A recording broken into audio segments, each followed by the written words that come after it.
Entertainment law is a unique niche, and you'll find a lot of people who get into it may get into it for different reasons. Some people want to be the star makers, they want to be the deal makers, they want to be managers. But in my view, the practice of entertainment law involves law first and foremost. It happens to focus in the entertainment area, but it involves traditional types of law. It involves contract law, copyright, trademark. All of these are areas of law that other lawyers practice outside the entertainment area. The only unique focus with us is that we deal primarily with entertainment clients, and we deal primarily with entertainment contracts. So that gives us the unique focus. So if you want to be an entertainment attorney, you're going to have to know a little bit about all those areas of law. You're going to have to know a little bit about business law. And all of those intermingle for the entertainment client, because entertainers are people first and foremost, and they have the same kinds of needs that any other person does. And therefore, when it comes to legal needs, they're going to have the same kind of needs that any other person does. Difficult jobs, I think, in the music industry is the job of a personal manager.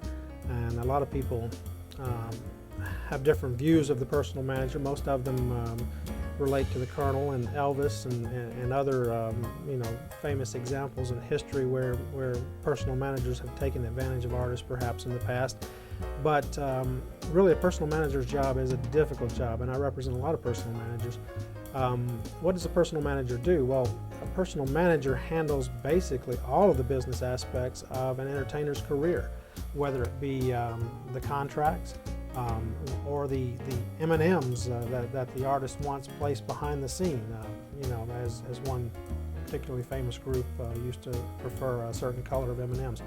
That's all in the purview of the personal manager.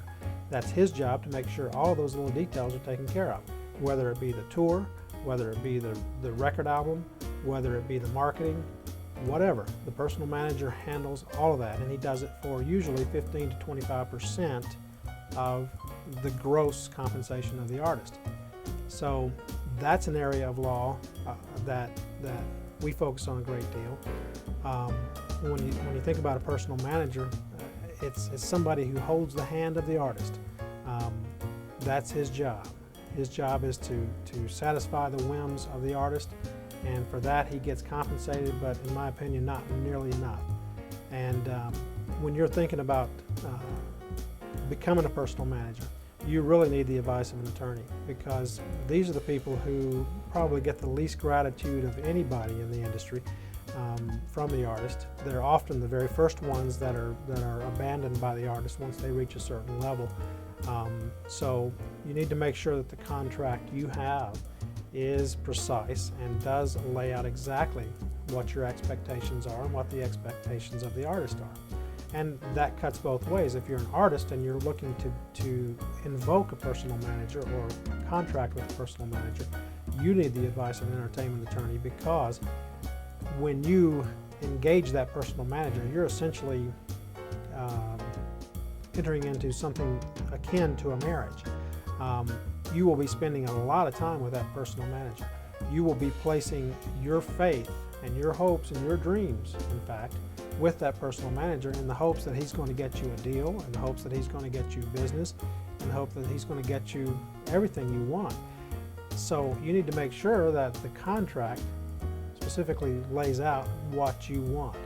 And that's where we come in, and that's where we can help you a great deal.